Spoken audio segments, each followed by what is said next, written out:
Good morning everyone, welcome to current affairs education. Current affairs education में आज हम चर्चा करेंगे 21 अगस्त के उन तमाम महत्वपूर्ण करंट अफेयर्स की जो एग्जाम पॉइंट ऑफ व्यू से इम्पोर्टेंट है और परीक्षा में पूछे जाने की पूरी संभावना है। शुरुआत करते हैं अंतिम सेशन के अभ्यास प्रश्न के साथ। नोटबुक और पेन के साथ तैयार रहिए। जल्दी ही हम इस कार्यक्रम की PDF भी आपको उपलब्ध करवाना शुरू कर देंगे। अंतिम सेशन में हमने आपसे पूछा था, इंदिरा रसोई योजना का संबंध निम्नलिखित में से किस राज्य से है?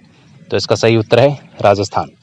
राजस्थान सरकार ने सद्भावना दिवस के दिन यानी 20 अगस्त को इंदिरा रसोई योजना की शुरुआत की है और इसके तहत ये कहा गया है कि 8 रुपये में भरपेट भोजन हम खिलाएंगे, यानी थाली होगी वो 8 रुपये की होगी।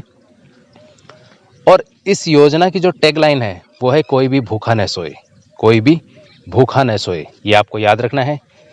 एक पॉइंट आपको यहाँ पर बता देता हूँ, इंदिरा रसोई योजना है, इसका पुराना नाम यानी इसको रिप्लेस किया गया है। ये कोई नई योजना नहीं है, इसको रिप्लेस किया गया है। पहले एक योजना चलती थी भाजपा के समय जिसका नाम था अन्नपूर्णा रसोई योजना। अन्नपूर्णा रसोई योजना उसको बंद करके उसकी जगह इंदिरा रसोई योजना है वो शुरू की गई है। तो ये कोई नई पहल नहीं है, केवल और केवल नाम परिवर्तन के साथ में कुछ अमूमन परिवर्तन किए गए हैं। आगे बढ़ते हैं। देखिए, स्वच्छ सर्वेक्षण, आज के करंट अफेयर्स की शुरुआत करते हैं स्वच्छ सर्वेक्षण के साथ। सबसे ज़्यादा इंपॉर्टेंट और एग्जाम में प्रश्न पूछे जाते हैं, यहाँ से हर बार पूछे जाते हैं स्वच्छता सर्वेक्षण के। तो स्वच्छ सर्वेक्षण है, इसका 5वां संस्करण अभी जारी किया गया है। चौथी बार इंदौर लगातार देश का सबसे स्वच्छ शहर बना है, चौथी बार। ठीक है, ये आपको याद रखना है। पहला स्थान मिला है यहाँ पे इंदौर को, दूसरा स्थान मिला है सूरत को, तीसरा स्थान मिला है नवी मुंबई को। अगर आपने हमारा चैनल अभी तक सब्सक्राइब नहीं किया है तो सब्सक्राइब कर लीजिए ताकि आगे आने वाली आपकी कोई वीडियो मिस न हो और आपके करंट अफेयर्स अच्छे से कवर हो सकें। अब देखिए, सबसे स्वच्छ छावनी बोर्ड है वो जालंधर छावनी को घोषित किया गया है, सबसे स्वच्छ छावनी बोर्ड। उसके अलावा गंगा के किनारे बसे शहरों में सबसे स्वच्छ शहर है वाराणसी, जिसे बेस्ट गंगा टाउन कहा जाता है। बेस्ट गंगा टाउन है वाराणसी। क्या आप कमेंट करके मुझे ये बता सकते हैं कि वाराणसी किसकी लोकसभा सीट है? वाराणसी किसकी लोकसभा सीट है? कमेंट में बताइए। और साथ ही मैं आपको बता दूं कि स्वच्छ महोत्सव ये आयोजित किया गया, इसके दौरान ही ये सर्वेक्षण की रिपोर्ट है ये जारी की गई।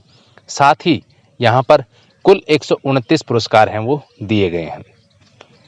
उसके बाद देखिए, स्वच्छ सर्वेक्षण की शुरुआत की अगर मैं बात करूं, 2016 में स्वच्छ सर्वेक्षण की शुरुआत हुई थी और इस समय जब शुरुआत हुई थी तो पहला स्थान मिला था मैसूर को, सबसे स्वच्छ शहर था भारत का मैसूर, जो कि कर्नाटक में है। आगे बढ़ते हैं।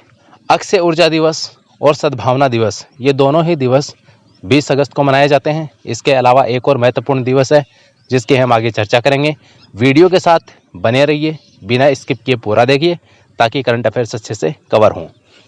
अक्षय ऊर्जा दिवस है और सद्भावना दिवस, ये पूर्व प्रधानमंत्री राजीव गांधी की स्मृति में मनाए जाते हैं। आगे बढ़ते हैं। विश्व मच्छर दिवस, विश्व मच्छर दिवस है, ये 20 अगस्त को प्रतिवर्ष मनाया जाता है और कहा जाता है कि मादा मच्छर है यह मलेरिया का कारक होती है। अब देखिए, विभिन्न प्रकार के मच्छर जो मलेरिया फैलाते हैं या अन्य रोग फैलाते हैं उनकी हम चर्चा कर लेते हैं। सबसे पहले आता है एडिज इजिप्ट। ये मच्छर है, किस प्रकार की बीमारी फैलाता है? चिकनगुनिया, डेंगू, जीका, पीत ज्वर जिसे पीला ज्वर भी कहा जाता है, लिम्फेटिक फाइलेरिया। इन सभी बीमारियों का जो वाहक है वो है एडिज इजिप्ट।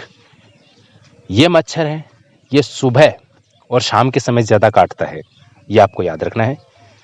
आगे है मादा एनाफिलीज, इससे मलेरिया होता है, लिम्फेटिक फाइलेरिया होता है। देखिए, लिम्फेटिक फाइलेरिया है, ये बुखार का एक प्रकार है जो अफ्रीका में होती है सबसे ज़्यादा। और ये मैं आपको बता दूं कि सबसे ज़्यादा जो मलेरिया के या बुखार के मामले हैं वो अफ्रीका में ही पाए जाते हैं। सबसे ज़्यादा अफ्रीका कॉन्टिनेंट में सबसे ज़्यादा मलेरिया के मामले पाए जाते हैं। तीसरा जो प्रकार है मच्छर का, क्यूलेक्स, ये जापानी इंसेफ्लाइटिस, वेस्ट नाइल बुखार, इन दोनों के लिए उत्तरदायी है। तो यहाँ पर ये चीज़ें आपको याद रखनी है। मच्छरों से संबंधित। आगे बढ़ते हैं। सरदार पटेल राष्ट्रीय एकता पुरस्कार क्यों चर्चा में है?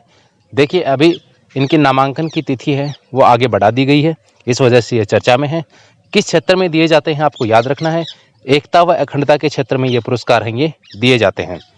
थोड़ी सी हम यहाँ पर सरदार वल्लभ भाई पटेल की बात करेंगे जब उनका नाम आ ही गया है, ताकि आपके स्टैटिक पार्ट है वो भी रिवाइज हो सके। रिवीजन आपका यहाँ से होता है, ठीक है, और साथ ही करंट अफेयर्स भी कवर होते हैं। सरदार पटेल हैं ये लौह पुरुष या आयरन मैन या फिर भारत का बिस्मार्क नाम से जाने जाते हैं। देश के पहले गृह मंत्री और उप प्रधानमंत्री रह चुके। विश्व की सर्वोच्च प्रतिमा है वो इन्हीं की है, जिसे स्टैच्यू ऑफ यूनिटी के नाम से जाना जाता है। इसकी स्थिति देखिए कहाँ पर है, लोकेशन, ये साधु बेट द्वीप, केवड़िया गांव, नर्मदा जिला, गुजरात में स्थित है, सरदार सरोवर बांध के समीप। इसकी कुल अगर ऊंचाई की बात करूं तो 240 मीटर इसकी ऊंचाई है, जिसमें से 182 मीटर प्रतिमा की हाइट है और 58 मीटर उसका बेस बना हुआ है।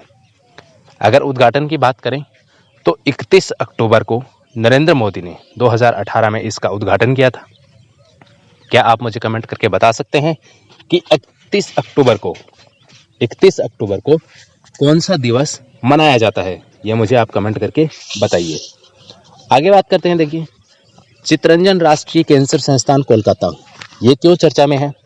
तो चित्तरंजन राष्ट्रीय कैंसर संस्थान है, इसने राजरहाट में ओपीडी सेवाएं शुरू की हैं। यानी पहले इसमें केवल कैंसर का इलाज होता था, ओपीडी सेवाएं नहीं थी। यहाँ पर बाह्य रोगियों के लिए किसी प्रकार से कोई सुविधा नहीं थी, तो उसकी यहाँ पर शुरुआत की गई है। इसके अलावा आपको याद रखना है, चित्तरंजन इलेक्ट्रिक लोको शेड है, वो भी कोलकाता में ही स्थित है, जहाँ पर भारतीय रेलवे के लिए इलेक्ट्रिक इंजन बनाए जाते हैं। आज के सेशन में इतना ही। चलते चलते आपके लिए अभ्यास प्रश्न, जिसका जवाब आप कमेंट बॉक्स में दीजिए और इसका सही जवाब हम आपको अगले सेशन के साथ में देंगे। निम्न में से कौन सी नदी कर्क रेखा को 2 बार पार करती है? ध्यान से पढ़िएगा, निम्न में से कौन सी नदी कर्क रेखा को 2 बार पार करती है? इसका सही उत्तर आपको देना है। विकल्प है आपके सामने, जायरे, माही, कावेरी या अमेजन।